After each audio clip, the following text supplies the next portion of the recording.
तारीखों के ऐलान से पहले अखिलेश यादव ने एक बड़ी घोषणा कर दी है। ये कहा कि अगर यूपी में सरकार बनती है तो छात्रों को एक बार फिर लैपटॉप बांटेंगे। सरकार बनने पर बीजेपी की सोशल मीडिया विंग पर एफआईआर करेंगे। इत्र कारोबारी पर रेड के दौरान जानबूझकर एसपी का नाम जोड़ा गया। ये बड़ी बात अखिलेश यादव की तरफ से कही गई है कि जानबूझकर नाम जोड़ा गया और अगर सरकार बनती है तो लैपटॉप टैबलेट बांटेंगे, लेकिन एफआईआर सोशल मीडिया विंग पर बीजेपी की।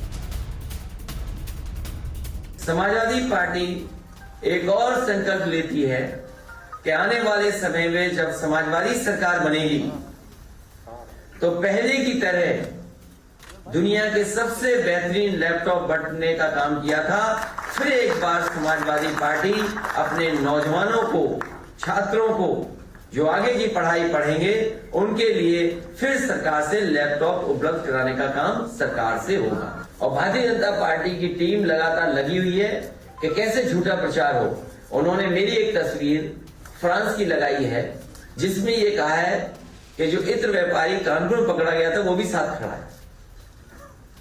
उस व्यक्ति पे एफआईआर जरूर समाजवादी पार्टी कराएगी।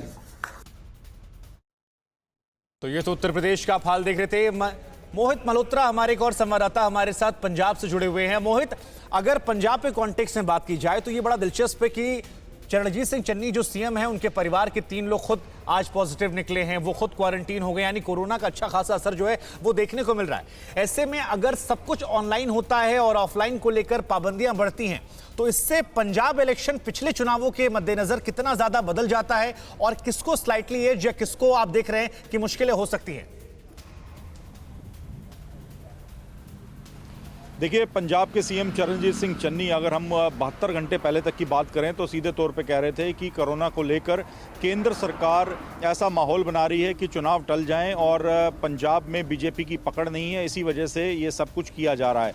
ये आरोप वो लगा रहे थे, लेकिन अब खुद उनके घर तक कोरोना पहुँच गया है। और पंजाब में अगर हम पिछले एक हफ्ते का आंकड़ा देखें तो लगातार जो कोरोना के मरीज सामने आ रहे हैं वो आंकड़ा भी डबल हो गया है। तो ऐसे में अब शायद वो गंभीरता समझ रहे होंगे कि कोरोना कितना गंभीर मामला है और लगातार रैलियां कर रहे थे। आज भी उनकी रैली होनी थी लेकिन वो रद्द करनी पड़ी क्योंकि उनके परिवार के 3 सदस्य और खुद उनका बेटा कोरोना पॉजिटिव पाए गए हैं। और उनका बेटा जो कल राजपुरा में, पंजाब के राजपुरा में रैली हुई है, उस दौरान बिल्कुल मंच पर ही सीएम चरणजीत सिंह चन्नी के साथ खड़ा था और चरणजीत सिंह चन्नी का भी सैंपल लिया गया है कोरोना जाँच के लिए, उसकी रिपोर्ट का इंतजार किया जा रहा है। तो अब वो गंभीरता को समझेंगे। लेकिन अगर हम बात करें, अगर वर्चुअल रैलियां होती हैं तो कांग्रेस ने काफ़ी इस पर होमवर्क कर रखा है और काफ़ी पुख्ता उनके आईटी सेल के जो इंतजाम हैं वो हैं। आम आदमी पार्टी तो वैसे ही वर्चुअल रैली और इन सब जो भी वर्चुअल तरीके से चुनाव प्रचार होता है उसमें काफ़ी आगे चल रही है अन्य पार्टियों से। अकाली दल ने भी इसकी पूरी तैयारी कर रखी है और बीजेपी पंजाब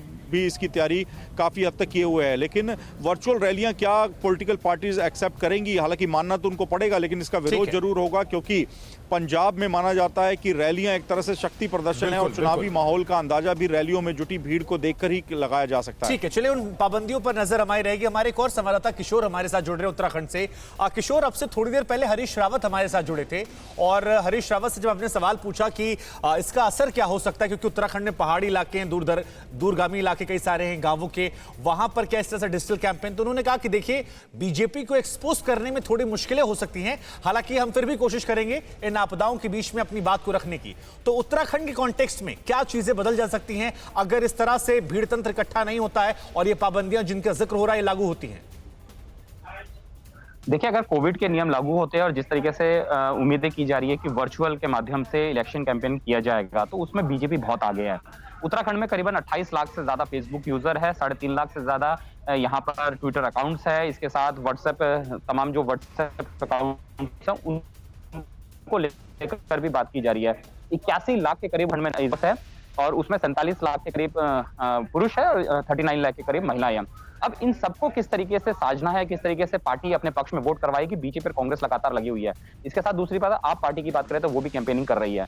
लेकिन हरीश रावत ने एक सवाल, जब हमने उनसे एक सवाल किया था तो उन्होंने कहा कि बीजेपी सत्ता में है और केंद्र में भी है, तो वो अपने कहीं ना कहीं मशीनरी का, सरकारी मशीनरी का दुरुपयोग कर सकती है, उसको हम एक्सपोज करेंगे। परवाह देश की, सोमवार से शुक्रवार रात 10 बजे TV9 भारतवर्ष पर।